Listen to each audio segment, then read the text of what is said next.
Personal life గురించి మాట్లాడు. ఈ సెక్షువల్ టాపిక్స్ మాట్లాడాలన్నా మొహమాట పడుతూ ఉంటారు.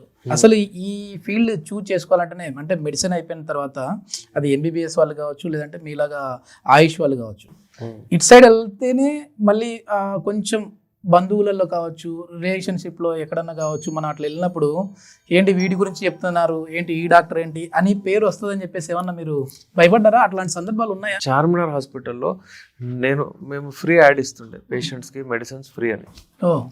వస్తే అప్పుడే 200-300 పేషెంట్స్ వచ్చారు. ఫుల్ లైన్ అక్కడ నుంచి ఇక్కడ వరకు. డెక్కన్ క్రానికల్ అప్పటి నుంచే ఉంది ప్రాబ్లం. అయితే ఇంకా నాకు ఇంట్రెస్ట్ కలిగింది దాంట్లో. అంటే ఇక్కడ కరెక్ట్ చేసుకున్నాం అనుకోండి, అంత సరిగా అయిపోతుంది. ఇక్కడ ఇది డాక్టర్ చేశారు, చదువుతున్నారు ఇప్పుడు చదువుతున్నారు వాళ్ళు ఇద్దరు ఆడపిల్లలు, ఇద్దరు మగ పిల్లలు, ఒక అబ్బాయి అమ్మాయి. ఒక అబ్బాయి ఇద్దరు ఎంబీబీఎస్ చేస్తున్నారు. ఎంబీబీఎస్ సైడ్ పంపించారు, మీరేమో చూస్తే యునాని డాక్టర్ ఇటు సైడ్ రా అని చెప్పలేదా మీరు? లే, వాళ్ళకు ఇంట్రెస్ట్ అక్కడ ఎక్కువ, అక్కడికి వెళ్తామంటే సరే అన్నాను. అట్లా మేడం యునాని డాక్టరేనండి?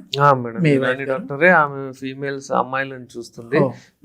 పీసీఓడీస్ ఎవరికైనా ఉంటే కానీ ఇన్ఫర్టిలిటీ ఇష్యూస్ అంతా మేడం చూస్తారు. నేను యూజువల్లీ ఈ కేసెస్. అయితే ఫర్టిలిటీ ప్రాబ్లం ఉన్న వాళ్ళు ఎక్కడికి వెళ్ళాల్సిన పని లేదు. ఫీమేల్ అయితే మేడం దగ్గరికి రావచ్చు, మేల్ అయితే మీ దగ్గరికి రావచ్చు. అంటే ఇద్దరు జంట వచ్చేస్తే ట్రీట్మెంట్ అయిపోతుంది అక్కడే ఒకే క్లినిక్ లోనే.